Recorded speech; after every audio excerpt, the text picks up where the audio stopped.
먼저 하나님을 충분히 생각하라. 네, 말씀의 제목으로 함께 은혜를 나누겠습니다. 여러분, 여러분의 삶을 돌아볼 때 상황의 영향을 받아서 어떤 부정적인 감정에 파묻혔다고 느낀 그런 경험 있으십니까? 도저히 빠져나올 수 없을 것 같은 그런 절망감에 빠지기도 하고요. 또 나는 해낼 수 없을 거라는 자포자기의 마음에 빠지기도 하고, 또 다가오지 않는 미래에 대한, 아직 오지도 않은 그 미래에 대한 불안감에 빠지기도 합니다. 그리고 또 누군가를 향한 분노에 빠지기도 하죠. 이럴 때는 정말 감정에 빠졌다는 표현이 맞을 정도로 그것이 인생의 전부인 것 같은 느낌을 느낍니다. 감정이 앞서면 정말 그게 전부인 것 같을 때가 있는 거죠. 이를테면 이런 거예요. 제가 종종 아내에게 서운한 마음이 들 때 이렇게 말하더라고요. 여러분도 아마 그렇지 않을까 싶은데, 여보는 항상 그렇더라. 여보는 매번 왜 그래? 여보는 늘 이런 식이야. 이런 식으로 표현하게 되더라고요. 따지고 보면 정말 매번 항상 늘 그런 게 아닌데, 그 상황 속에서 느끼는 감정은 자꾸 그렇게 표현하게 만들어요. 마치 아내가 매번 항상 늘 그랬던 것처럼 느껴지는 거죠. 이렇게 감정 속에 풍덩 들어가면 상황을 보는 우리의 인식에 영향을 준다는 흔한 예가 아닐까 싶습니다. 영국의 정신분석가 알프레드 비오는 우리가 어떤 상황을 만나서 느끼는 감정과 반응이 있을 텐데, 그것을 처리하는 과정을 가지고 정서 기능, 알파 기능이라고 합니다.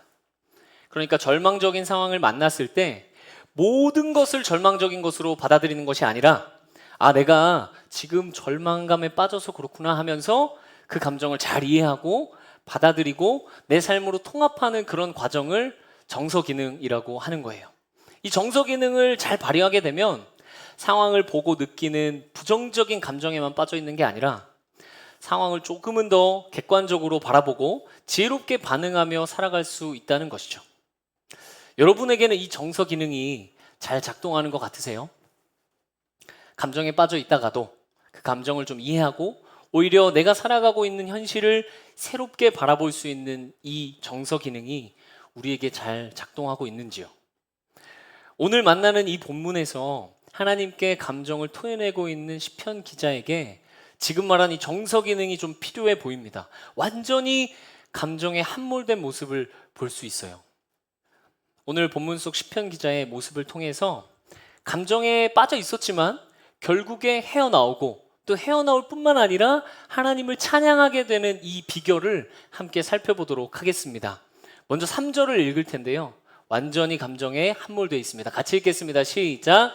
내가 하나님을 기억하고 불안하여 근심하니 내 심령이 상하도다. 하나님을 생각해도 불안하고 근심스럽다고 합니다. 우리말 성경으로 읽으면 조금 더 이해가 돼요. 나는 주를 생각하면서 속상해했습니다. 원망할 수밖에 없었고 내 영이 어쩔 줄 몰랐습니다. 하나님을 생각해도 소용이 없었습니다. 속상하고 원망스럽고 불안한 상태에 지금 빠져 있어요. 7절에는 이렇게 말합니다. 주께서 영원히 버리실까? 다시는 은혜를 베풀지 아니하실까? 사실 시편 기자도 지금 잘 알고 있습니다. 하나님의 인자하심이 영원하시다는 것을 알고 있었고요. 하나님이 가장 자비하시고 가장 선하시다는 그 사실을 누구보다 잘 알고 있었어요. 그러나 지금 그는 절망에 빠져 있습니다. 여러분, 우리도 이럴 때가 있지 않습니까? 아무도 나의 슬픔을 이해하지 못할 것 같은 그런 때, 하나님이 나를 저 멀리 내버려 둔 것 같은 그런 때 말입니다. 아무도 나를 도와줄 수 없을 것 같은 때, 홀로 놓여 있는 것 같은 그런 때 말입니다. 사실은 그렇지 않은데 내 주변에 나를 얼마든지 도와줄 수 있는 사람이 있고 하나님이 분명히 우리와 함께 하시는데, 하지만 우리에게 주어진 그 감정의 강도가 너무 강하다 보니까 더 그렇게 절망적으로 느껴질 때가 있는 거예요. 가장 선하신 하나님을 알면서도 하나님이 나를 버리셨다고 말하는 이 시편 기자처럼 말입니다. 여러분, 그럴 때 있으십니까? 할 수 없다고 느껴지는 그런 때 있으십니까? 오늘 본문 이 시편 기자의 기도를 따라가면서 그 마음에서 빠져나와 하나님을 바라보며 의지하는 우리가 되기를 소망합니다. 감사하게도 이 시편 기자는요, 부정적인 감정에 빠져 있었으나 한 가지 진리를 잊지 않고 있었습니다. 1절 같이 읽겠습니다. 시작. 내가 내 음성으로 하나님께 부르짖으리니 내 음성으로 하나님께 부르짖으면 내게 귀를 기울이시리로다. 아멘. 지금 내 감정은 분명히 하나님이 나를 버리신 것 같지만 내가 기도하면 우리 하나님은 들으신다. 내 기도가 절대로 땅에 떨어지지 않는다. 그런 믿음이 그에게 있었던 거예요. 그 믿음이 있었기에 절망 속에 그냥 머물러 있지 않고 하나님 앞에 나와서 지금 기도하고 있는 것입니다. 우리에게 너무 필요한 신앙의 모습 아닙니까? 내가 지금 어떤 감정, 어떤 상태일지라도 하나님은 내 기도를 들으신다는 그 믿음 말입니다.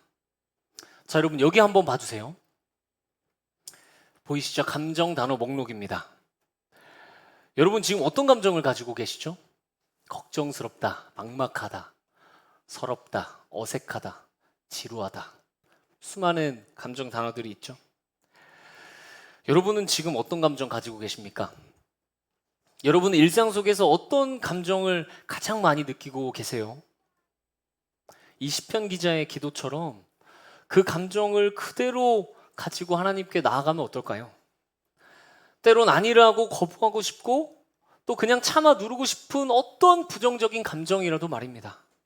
시편 기자도 지금 감정에 완전 복받쳐서 거의 신성모독에 가까운 그런 기도까지 하고 있어요. 하나님이 그가 베푸실 은혜를 잊으셨는가? 노하심으로 그가 베푸실 긍휼을 그치셨는가? 이거 그냥 하나님 욕이잖아요. 그런데 이런 기도를 통해 어떤 감정이든 하나님께 가지고 나아갔더니 이제부터 시편 기자의 시선이 점차 달라지는 것을 볼 수 있습니다. 10절을 쉬운 성경으로 읽겠습니다. 시작. 그때 나는 중얼거렸습니다. 하나님의 약속과 사랑을 믿는 나의 믿음이 약해진 거야. 그리고 11절, 12절도 같이 읽겠습니다. 시작. 11절. 네, 같이 읽겠습니다. 시작. 그래서 나는 여호와가 행하신 일들을 회상하기로 했습니다. 정말로 나는 옛적의 주의 기적들을 기억할 것입니다. 내가 주의 행하신 일들을 묵상하며 주가 행하신 위대한 일들을 생각할 것입니다. 아멘. 하나님께서 이 감정을 토해내는 그 기도의 과정에서 시편 기자의 시선을 옮기기 시작하신 거예요.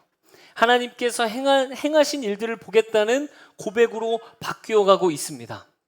이 부분을 읽으면서 아 그래 정말 기도해야 돼. 기도 속에서 하나님은 우리의 마음에 하나님의 가능성을 더해 주시지. 그런 생각은 듭니다. 이미 너무 잘 알고 있는 사실이에요. 그런데 여러분 우리의 모습은 어떻습니까? 마음에 부정적인 감정이 들 때 기도의 자리로 가기는커녕 우리 각자가 가지고 있는 다양한 방법들을 먼저 동원하지 않습니까? 아 나는 지금 좀 휴식이 필요해. 잠시 유튜브 좀 보자. 쇼츠 좀 보자. 그렇게 한두 시간. 아 나는 지금 아무런 생각도 하지 않을 수 있어야 해. 잠시 잠을 자자. 아 몸을 좀 풀면서 스트레스를 풀자. 운동해야겠다. 분명히 우리의 감정을 해소하는데 좋은 대안들입니다. 잠시 잠깐 우리의 마음을 회복하게 할 수 있어요. 그러나 결국 우리의 마음을 바꾸고 시선을 바꾸고 하나님을 바라보게 하는 것은 하나님 앞에 나아가는 것, 곧 기도인 줄 믿습니다. 그러나 저의 일상 속에도 이 기도 외에 여전히 다른 대안들을 쫓고 있는 저의 모습들을 볼 때가 너무 많이 있습니다. 매주 이제 찬양을 준비하고 설교를 준비하고 뭐 이제 며칠 뒤에 있을 성경학교를 준비할 때 종종 막연한 불안감이 들 때가 있어요. 아 이게 좀 잘 되고 있는 거야? 잘 될까? 내가 제대로 판단한 게 맞을까? 그런 생각이 드는 거예요. 안타깝게도 제가 자주 선택했던 방법은요 계속 그걸 붙들고 있는 거였습니다. 그 일이 완벽해질 때까지 계속 붙들고 있는 거예요. 그럼 조금 더 완성되고 부족한 부분이 좀 채워지지 않을까 하는 그런 기대로 계속 붙들고 있는 거죠. 그런데 이게 어디 끝이 있습니까? 계속 붙들고 있어도 완벽하게 되지 않으니까 결국에는 스트레스, 지친 마음만 남게 되는 거예요. 그러나 그때 그러한 불안감이 저에게 엄습했을 때 주의 은혜로 그것을 잠시 놓고 하나님께로 나아가면요 막연한 불안감으로 채워져 있던 마음이 바뀌어요. 풍선에서 바람이 슉 빠지듯이 불안감이 점차 빠져나가는 것들을 느끼게 됩니다. 그리고 오히려 상황이 명확해져요. 불안감 때문에 보이지 않았던 것들이 이제 보이기 시작하는 거죠. 아, 지금 하나님이 일하고 계시구나 하는 것들을 느낄 수 있는 여유가 생기고 하나님을 향한 기대감을 가질 수 있더라고요. 간절히 바라기는 이 기도의 자리가 그런 자리이기를 소망합니다. 주님께서 우리 가운데 가득 찬 그 감정의 바람을 빼주시고 주님을 향한 기대와 소망으로 채워주시기를 축복합니다. 그렇게 변화의 시작점에 선 이 시편 기자, 그가 처음 한 것은요, 주의 행하신 일을 묵상한 거였어요. 야곱과 요셉을 인도하신 하나님, 그리고 모세와 아론을 인도하신 하나님,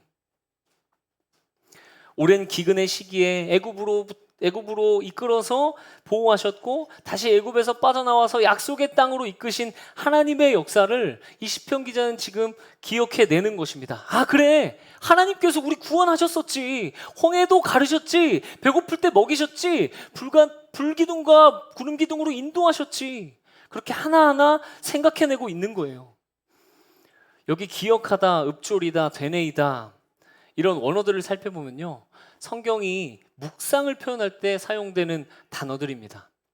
즉 지금 시편 기자가 이제 하나님의 일들을 묵상하기 시작한 거예요. 드디어 이 시편 기자의 초점이 하나님의 일들, 이 기이한 일들에 맞추어졌습니다. 우리 삶에 계속해서 일하셨던 그 하나님의 은혜들을 묵상하기 시작한 것이죠. 더세움도 이제 13주년을 맞습니다. 이제 오는 주일날 13주년 감사 예배를 드리게 되죠. 그러면서 과거를 돌아보는 이제 시간을 또 가지게 되는데, 준비하는 과정에서 사진들을 쭉 보게 됐어요. 이제 10년 전 사진들. 일단 남자들은 거의 다 살이 쪘습니다. 예, 그때는 굉장히 다들 잘생겼더라고요. 근데 어쨌든 여기까지 온 과정들이 막 주마등처럼 지나갑니다. 구도심부터 해서 드림피아, 그리고 여기에 오기까지 하나님이 어떻게 인도하셨었는지 하나하나 생각나더라고요. 정말 우리의 생각을 넘어서 계획하지도 못한 것들을 이루셨던 하나님, 그렇게 생각을 과거서부터 쭉 이어가다 보니까요, 이제 미래가 기대되기 시작하는 거예요. 기대되는 이유는 일하시는 분, 그 주어가 하나님이셔서 그런 것 같습니다. 상황에 맞게 하나님께서 일하실 거니까요. 반면에 이 지방 소도시의 현실과 한계, 이런 것들 생각하면 지금까지 이끄신 이 인도하심도 있을 수 없는 일이죠. 이미 일어난 일도 불가능해 보이는 것은 주어가 상황, 현실이기 때문인 것 같습니다. 이번 13주년의 타이틀이 늘 그래왔고 그렇고 그럴 것이다죠. 이 타이틀에는 13주년을 돌아보면서 고백할 수밖에 없는 우리의 고백이 담겨 있습니다. 하나님이 이끌어 주셨고 이끌고 계시고 이끌어 주실 것이다라는 그 고백 말입니다. 여러분, 하나님은 우리의 삶에도 늘 그래 오셨습니다. 지금도 그러시고요, 그러실 겁니다.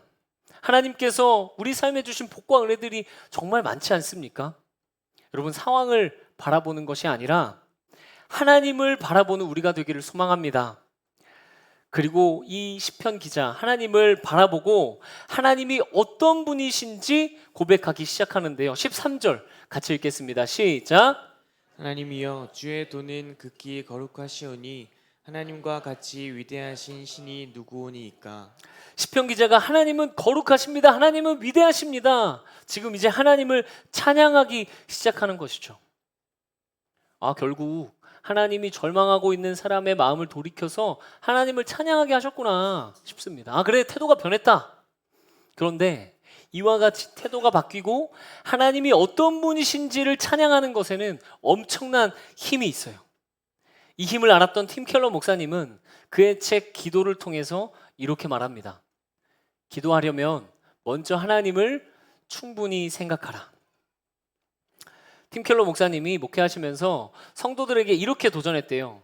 간구할 목록을 들고 주께 달려가기 전에 먼저 하나님의 성품을 골똘히 생각하는 시간을 넉넉히 가져야 합니다. 하나님을 충분히 찬양하는 과정, 하나님이 어떤 분이신지 충분히 묵상하는 그 과정을 가지라는 거예요. 그리고 한 성도가 팀 켈러 목사님의 설교를 듣고 착실하게 실천해 본 후에 간증을 이렇게 했다고 합니다.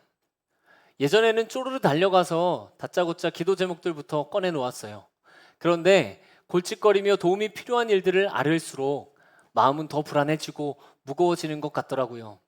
지금은 먼저 하나님이 얼마나 선하고 지혜로운 분이신지, 여태 살아오는 동안 얼마나 여러 번 기도에 응답하셨는지 깊이 생각하며 시간을 보내요. 여러분, 정말 그렇지 않습니까? 하나님이 얼마나 거룩하고 정의로운 분이신지 묵상할수록 우리의 죄를 깨닫고 우리의 죄를 하나님께 고백할 수밖에 없습니다. 또 주님의 크고 위대하심을 바라보면 바라볼수록 더 마음 편히 하나님께 우리의 필요를, 그 간구의 기도들을 올려드릴 수 있어요. 그리고 하나님의 선하심을 더 깊이 실감할수록 일상 속에서 우리는 평안을 누릴 수 있게 될 것입니다. 여러분, 우리 하나님은 어떤 분이십니까? 우리가 높이고 찬양하는 하나님은 어떤 하나님이십니까? 우리 하나님이 어떤 분이신지 마음껏 묵상하시고 그 묵상하시는 가운데 기도가 바뀌고 삶이 바뀌는 은혜를 누리시기를 소망합니다. 그렇다면 여러분, 우리가 하나님을 어떤 분으로 알고 있는지가 우리의 기도를 좌지우지할 거고, 그러니 믿음으로 걸어갈 우리의 보폭이 달라질 수 있겠죠. 얼마 전 제가 인식하는 하나님의 한계를 느끼는 순간이 있었습니다. 제가 서울로 목사님 장로님과 탐방을 다녀왔잖아요. 그래서 그 탐방 간 교회를 쭉 둘러보고 월간 교회 건축 그 대표님을 만나서 이런저런 이제 질문을 드리고 있었어요. 그런데 그 교회 담임 목사님이, 저희는 이제 그 대표님한테 진지하게 Q&A를 이렇게 막 드리고 있었는데, 이런 거는 어떻죠? 뭐 이런 건 어떻게 해야 되죠? 묻고 있었어요. 근데 이 담임 목사님이, 저희 담임 목사님 말고요, 그 담임 목사님이 막 장난을 치시는 거예요. 처음 본 분입니다. 따라하기 참 어려운데 이런 식으로 했어요. 따라하기가 좀 그렇네요. 기도하면 주실 거니까 그냥 하면 돼요 하면서 막 혼자 막 계속 웃으시는 거예요. 막 장난을 혼자 치시고 막 혼자 막 웃으세요. 그걸 계속해서 반복하셨습니다. 그냥 하면 된다고 하시는 거예요. 교회에 주신 비전을 따라 그냥 하면 된다고, 그냥 하시라고 계속 장난치셨어요. 말하신 다음에 막 웃으시니까 저는 당연히 장난이라고 생각했죠. 처음에 이제 리액션을 하다가 계속 반복되니까 리액션이 좀 고장 나가지고 이제 못 들은 척하고 대표님 말에 집중하게 되었습니다. 그리고 그 상황이 지나갔어요. 다음 날 유목민 이야기 그 유승현 목사님 오셨었죠. 주일날, 토요일날, 토요일부터 이제 교회 쭉 촬영하셨었는데, 이제 점심 식사 자리에서 계속해서 더세움을 통한 하나님의 일하심, 지역의 필요를 채우는 더세움에 대해서 계속 얘기하시고 막 기대감을 막 말씀하시는 거예요. 막 이러세요. 지금 이 교회는 50년, 60년 되어서 정체가 온 교회가 아니지 않냐? 계속해서 성장하고 있는 교회지 않냐? 도전해야 된다. 하나님이 어떻게 쓰실지 너무 기대가 된다. 막 처음에는요, 초면에 이런 말씀 조심스럽습니다. 막 이러시더니 막 선포하시는 거예요. 그 선포를 듣다가 막 다 같이 막 그 복집에서 막 울고 감동돼서 막 울고. 근데 그때 생각했어요. 내가 정말 하나님 바라보고 있나? 정말로 하나님이 일하실 것이라는 그 믿음이, 그 생각이 나에게는 있나? 좋은 계획 세워서 빠짐없이 진행할 생각만 하고 있었던 건 아닌가? 내가 생각하는 한계 속에서 나는 그냥 살아가고 있는 것이 아니야? 아마 그 유승현 목사님의 티 없는 기대감과 제 마음이 약간은 괴리를 느껴서 그런 게 아닐까 싶었습니다. 그리고 다음 날 주일이었죠. 온세대 예배 찬양을 인도하는데 마지막 곡 부르면서 눈물이 너무 나는 거예요. 예배가 다 끝나고 제가 이런 질문을 여러 사람한테 처음 받아봤어요. 전사님, 설교도 시작하기 전에 왜 이렇게 우세요? 오늘 왜 이렇게 우시는 거예요? 무슨 사연이 있으세요? 제가 이런 질문을 여러 번 들었어요. 마지막 곡이 하나님의 열심이었죠. 이 찬양을 부르는데, 그 가사를 고백하는데 탐방 갔던 교회 담임 목사님 그 모습이 계속 아른아른거리는 거예요. 계속 떠오르면서 하나님이 저한테 이렇게 말씀하시는 것 같은 거예요. 찬영아, 너는 나를 어떤 하나님으로 생각하고 있니? 너는 정말 내가 전능하다고 믿고 있니? 찬영아, 나의 열심으로 이룰 거라는 그 말이 너 믿어지니? 그렇게 하나님이 물으시는 것 같더라고요. 한편으로는 너무 부끄럽고 한편으로는 너무 감격스러워서 계속 눈물이 났습니다. 하나님의 열심, 그 가사 한번 읽어볼까요? 여러분의 이름을 한번 넣어서 같이 읽어보겠습니다. 시작. 찬영아, 조금 느린 듯해도 기다려주겠니? 조금 더딘 듯해도 믿어줄 수 있니? 네가 가는 그 길 절대 헛되지 않으니 나와 함께 가자. 앞이 보이지 않아도 나아가 주겠니? 이해되지 않아도 살아내 주겠니? 너의 눈물의 기도 잊지 않고 있으니 나의 열심으로 이루리라. 우리의 삶을 실하게 인도하신 주님의 선하심을 믿으십니까? 이 땅을 만드신 창조주이시고 온 땅을 다스리시는 전능하신 통치자이심을 믿으십니까? 우리의 마음을 모두 아시고 공감하실 수 있는 참된 위로자이심을 여러분 믿으십니까? 우리에게 알려주신 그 하나님의 성품, 그 마음을 붙들고 살아가는 우리가 되었으면 좋겠습니다. 그리하여 우리가 믿는 하나님이 어떤 하나님이신지 이 지역에 그리고 이 세상에 내 일상에 드러내는 우리 한 사람 되시기를 예수님의 이름으로 축복합니다. 말씀을 맺도록 하겠습니다. 여러분, 우리는 어떤 하나님 의지하고 계십니까? 제가 장난으로만 여겼던 그 목사님의 행동을 보면 그 목사님의 하나님은 어떤 분이셨을까요? 우리 삶에 이루실 하나님의 일하심을 제한하지 않았으면 좋겠습니다. 이 말이 망상 속에 살아가자는 말이 아닙니다. 우리에게 주신 하나님의 비전이 있다면 그 비전을 향해서 하나님이 이루실 것을 믿고 믿음으로 걸어가자는 것입니다. 비전이 있다면. 더세움이 건축을 준비하는 과정을 이제 시작했죠. 너무 기대가 돼요. 벌써 만난 분들 서로 짠 것 같습니다. 더세움을 막 도전하세요. 그리고 이런 생각이 들더라고요.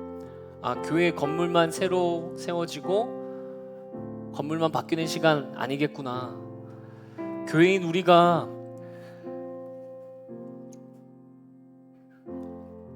내가 바뀌는 시간이 되겠구나. 여러분, 우리 삶에 하나님이 주신 비전이 있으십니까? 그 비전 내가 이루려면 두려움, 염려, 걱정, 근심밖에 안 생깁니다. 그런데 그때 우리 기도합시다. 안개처럼 가리고 있는 우리 안에 그 감정들이 거치고 하나님을 향한 시선이 생길 것입니다. 하나님을 향한 그 시선 속에 믿음의 걸음을 한 걸음 한 걸음 걸어가면서 단순히 어떤 부정적인 감정을 변화시키는 그런 수준이 아니라 기도하며 하나님, 크신 하나님을 의지함을 통해서 주의 마음을 시원케 하고 주의 일하심을 경험하는 우리가 되기를 예수님의 이름으로 축복합니다. 찬양하고 말씀 붙들고 기도하겠습니다.